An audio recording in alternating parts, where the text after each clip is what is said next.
Hello, we are live. Thank you so much for joining Babychildandco once again. And a very happy Father's Day to all the fathers who are joining us. And today we have a very interesting guest.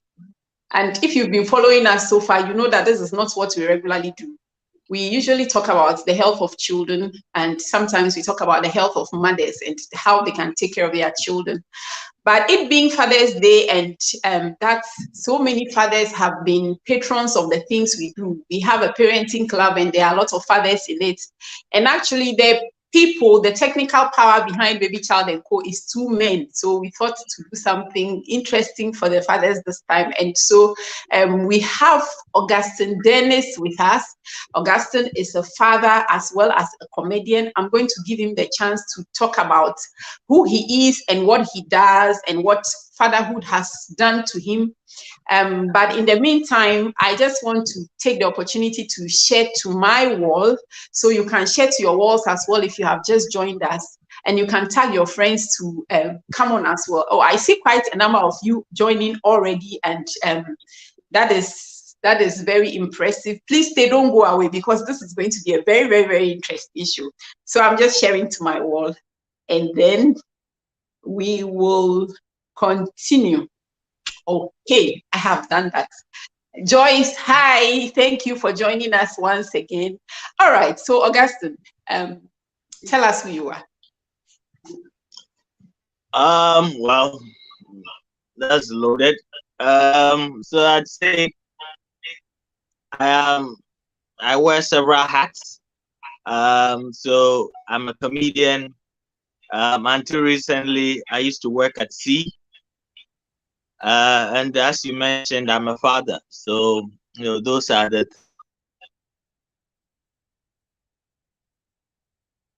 Okay. So is your child a boy or a girl, or your children?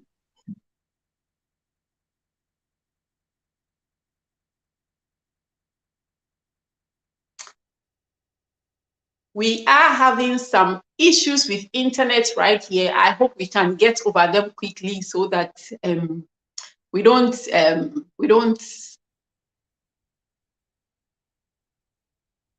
Hello, Augustine. Okay, we have some issues with internet right here.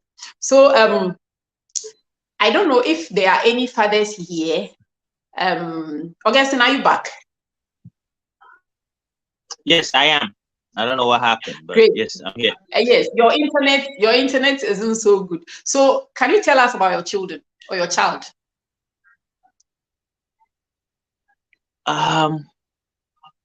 To not go too much, my daughter is her name is Noella.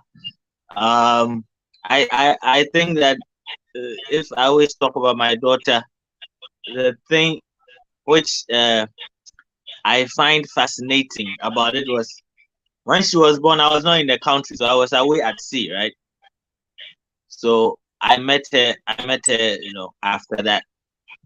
So it's a relationship, we are still trying to, build, because, I wasn't around for the early parts of her life. So yes, that's where we are now. I think she's shy because I wasn't always around to be doing the playing thing, but I'm a playful guy too. I just wish, but yeah, that's where I am with my daughter. Yeah. Okay. So let's have some comedy. Wow, your segues are very smooth. To put it from child to comedy, no. But if I were to even do any comedy, I could even start with my kid by saying that, I think it was very pretentious for me to be called for Father's Day, because it comes from the assumption that I'm a responsible father. I could be far from that, So what are you? There sometimes, not there sometimes. Okay. All right. So tell us, when you first saw your daughter, how did you feel? Well, first time it was a picture. It looked. I didn't see. I just saw like a little tiny human being.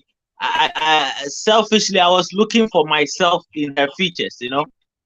That I think people do that. Did she have my nose, my eyes? Those features I think come out more when they are growing. But immediately I think I saw that she had my mother's eyes, man, and her mother's, a lot of features as well. So yes, it was surreal to know that you were a father. I don't know how to put that feeling, but yeah, it was strange. At least for me, it was. But people say that it is the women who look for the father's features in the child so that nobody will accuse them of anything. So when a woman has a baby, the woman is always looking, okay, what can I say? Can I say that the nose is like my husband's nose? Can I say that the ears are like my husband's ears? So it's interesting that you were looking for features you wanted the child to look like you. Anyway. I've always told people who know this about me know I've always said that I think emotionally I'm a woman. It's just I think so. Like in terms of the way sometimes I process things around me. For a guy, some people would think it's weird, but I think that goes to the creative side too as well. I think most creative people are emotional, so I mean, there's no disputing that. Okay. So now I'm just going to sit back and then you do what you like to do. Oh, without an audience, that's going to be tough. There is an audience. They are virtual. So there are 7 people waiting. There is an audience on various platforms. On Facebook right now, we have 7. On YouTube, I don't know because I'm not logged in. On LinkedIn, there is an audience. So there's an audience everywhere. Oh, okay. Even on LinkedIn, right? Yes. So there's an audience. Okay. So, well, for starters, I was hoping that my daughter wouldn't have my nose because it's going to be a hard life having this kind of nose. But unfortunately for her, she did have this nose of mine. I think there are a lot of times where there are certain features about men we hope if we have daughters they never have, like the nose, lips, those things we hope that they get it from their mothers. But to the point, I think that this is a hard time to even have a kid, right? It's a hard time. We are in hard times right now in Ghana. I don't know if you know anything. You are in Pretoria, but now fuel is like 11 cedis now per liter. That's hard times. And this is how I know we are in hard times. Times are so hard that the other day in Uwa, I saw a Rasta man selling Indomie. Yeah, true story. And he was doing serious business. He still has some of his patwa. He hadn't forgotten all. Because when I was passing, I heard him ask somebody, "You want Into's Panda Indomie?" That's when the guy said, "Tatai, tatai." You know, 5 cedis. Like Moko Baby. You understand? That's the economy that we live in right now. These days, whenever people take a trotro, it comes with fights. Because when you take the trotro, prices of fuel have increased, so the transportation have also increased. But whenever you take a trotro and there's a fight, the passengers always say the same thing, right? They always have one argument. Then they start to say, "Ahaya ni faka, ahaya ni faka," and then they start saying things that have nothing to do with the argument, right? Oh, Obi animo Vivian farm, Vivian farm, Michibo fruit for Vivian, Obi animo. And they'll be there confused, like, why are you saying all this? Just give the woman the 20 pesos. Let us.